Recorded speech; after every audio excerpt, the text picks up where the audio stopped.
हाय viewers, अस्सलाम वालेकुम। कैसे हैं आप सब लोग? उम्मीद करती हूँ सब लोग बिल्कुल ठीक होंगे मेरी तरह। यहाँ पर आपकी बहन मालम जब्बा पहुँच चुकी है। जी हाँ, इस ठंडे मौसम में आपकी बहन लॉन का सूट पहने हुए बिल्कुल नहीं घबराई, क्योंकि पीछे आप मेरे लॉन्ग कोट देख रहे हैं। मैंने अपना सर्दी का सारा सामान रखा हुआ था कि जैसे ही सर्दी बर्दाश्त से बाहर होगी तो मैंने अपना कोट पहन लेना है। तो जनाब यहाँ पर हम कल 2-3 बजे से चले थे और आज अगला दिन यानी कि ईद का तीसरा दिन हो चुका है। 10-11 बज गए हैं और पीछे वाली सीट, ड्राइविंग के पीछे वाली सीट पे मैं बैठी हुई थी और वहाँ पे फुल मैस हुआ था यार। इतना गंद मचा पड़ा था क्योंकि इतने घंटे मैंने वहाँ पे गुजारे थे। तो मैंने पूरा अपना घर आबाद किया हुआ था, लोशन पड़े हुए थे, हैंड फ्रीज और पता नहीं क्या क्या पड़ा हुआ था। और मेरे कोट, हस्बैंड के कोट, मेरे देवर के कोट, इवन खाने पीने की चीज़ें ये लोग मुझसे मांगते थे, वो फलाना पैकेट निकाल दो, फलानी चीज़ दे दो, तो मैं इनको निकाल निकाल के देती थी। तो वो गंद भी सारा पीछे ही मचा हुआ था, तो आगे क्या मचता था। लेकिन इस बात पर आपकी बहन को खूब बदनाम किया गया कि पीछे गंद पड़ा हुआ है, आगे नहीं है।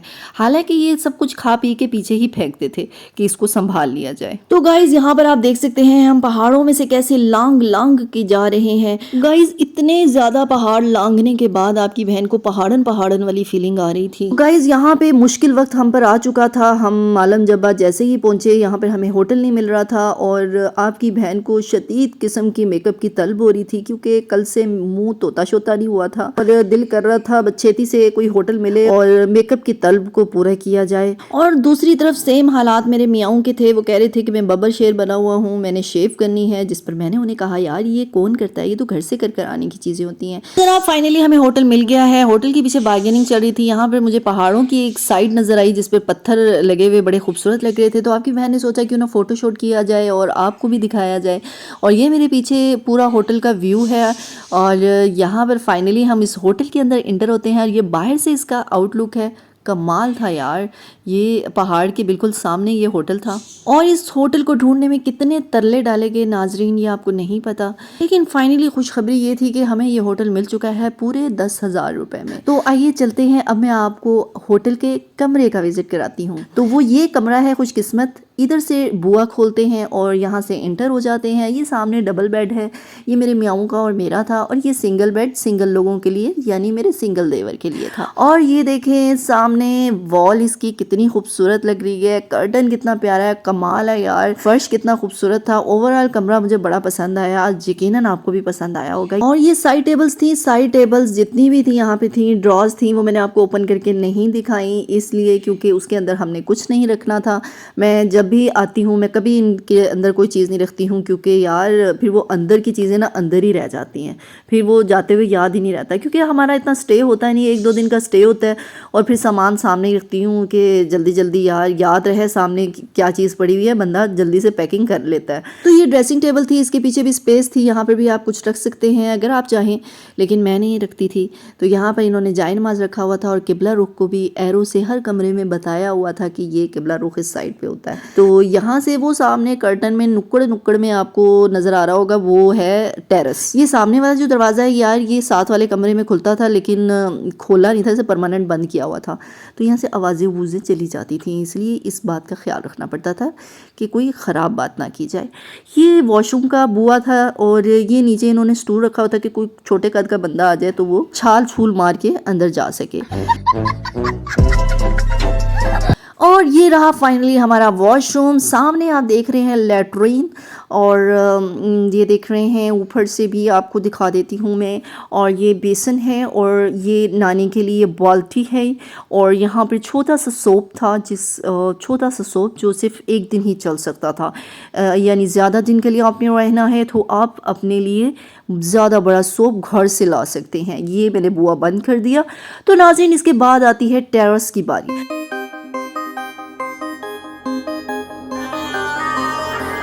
तो मैं अब आपको टेरेस दिखाती हूँ। टेरेस बहुत अच्छा था यार, ये देखें ये कर्टन हो गया पीछे और ये देखें वाह यार, जो पहाड़ों की लुक्स आ रही थी ना यहाँ पे, आप तो इमेजिन ही नहीं कर सकते यार, मैं आपको बता भी नहीं सकती। देखें, सिर्फ देखें आप, कितना खूबसूरत मंजर है यहाँ से। तो यहाँ पर आपकी बहन ने कुछ देर वक्त गुजारा पहाड़ों को देखते हुए। इन पहाड़ों के पीछे भी हल्के हल्के पहाड़ नजर आ रहे थे, चिट्टे चिट्टे पहाड़ थे, वो उनके ऊपर बर्फ गिरी हुई थी यार, वो इंसानी आंख देख सकती थी, कैमरे की आंख नहीं देख पा रही थी। यहाँ पर टेरेस से नीचे मुझे ये लाल लाल सूट में छोटी छोटी बच्चियाँ नजर आईं, तो मैंने इन्हें कैप्चर करने की कोशिश की, लेकिन अनफॉर्चुनेट अनफॉर्चुनेटली ये भी क्लियर कैप्चर ना हो सकी। तो नाजरीन फिर से एक दफ़ा पहाड़ों में लेकर चलती हूँ मैं आपको। ये देखें नाजरीन, पहाड़ों का सिलसिला स्टार्ट हो चुका है और यहाँ पर पीछे में जो बर्फ़ वाले पहाड़ देख रही हूँ वो आप नहीं देख सकती। और यहाँ पर मज़े की बात ये कि इधर सामने से जो रोड नज़र आ रही है ये वो रोड है, यहाँ से हम आए थे लांग के। यहाँ पर जनाब मैंने कहा जल्दी जल्दी आपके लिए वीडियो बना रहा हूँ, लेकिन जैसे ही मैं आपके लिए वीडियो बना रही थी तो पीछे से मेरे देवर साहब ने 2 कदम उठाए हैं और पूरी छत हिला दी यार,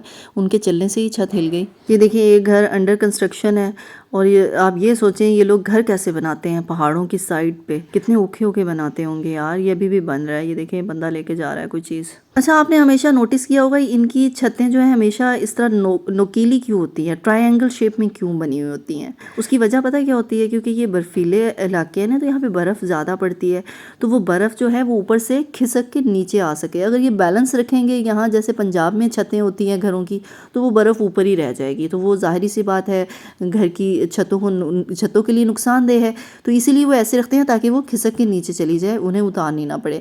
तो जनाब हम वापस अपने कमरे में आते हैं और यहाँ से हम लोगों ने डिसाइड किया है, अब रेडी शेडी हो गए हैं, अब हम नाश्ते के लिए चलते हैं। तो नाश्ते वाले पॉइंट पे हम आ गए हैं। तो गाइज यही थी असल जगह जो आपने मिस नहीं करनी, बहुत मज़े की जगह पर हम आए हैं। ये दरअसल होटल का ही एक रेस्टोरेंट था जो उनके होटल के बिल्कुल सामने था। हमने कहा हम नाश्ते के लिए कहाँ कोई अच्छा पॉइंट ढूंढते फिरेंगे, चलो इनके ही रेस्टोरेंट में चले जाते हैं। यकीनन आपको भी नाश्ते के बारे में जानने की उतनी ही बेचैनी हो रही होगी जितनी मुझे बताने में हो रही है। तो ये आ गया है हमारा गरम गरम नाश्ता, कच्चे कच्चे पराठे और उसके साथ गर्मा गर्म नहीं ठंडे ठंडे चने, और ये आ गया अंडा, और उसके साथ तो जनाब ये ठंडी ठंडी चाय के साथ तो मज़ा ही दुआला हो गया, मैं कहती हूँ शरबत।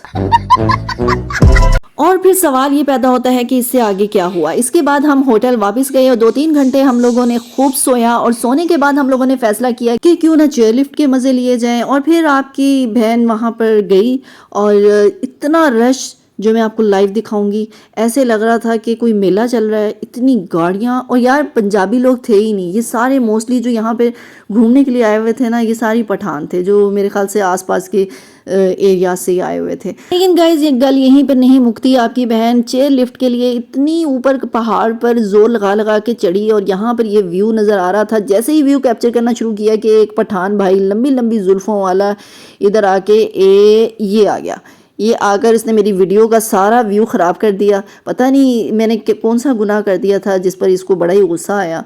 जी फिर आगे चेयर लिफ्ट के हालात सुने। जब हम वहाँ पर पहुँचे तो जहाँ पर यार 1500 चेयर लिफ्ट का होता था, अब वहाँ पर 8000 मांग रहा था वो। लेकिन बात पैसों की नहीं थी, बात ये थी कि 8000 का व्यू भी होना चाहिए इतना अच्छा, जो कि बिल्कुल नहीं था। इसके बाद हमने पीसी जाने का फैसला किया, और वो व्लॉग देखकर तो आप यार बिल्कुल पागल हो जाएंगे, और पागल होने के लिए आपको मुझे सब्सक्राइब करना पड़ेगा। अल्लाह हाफिज़।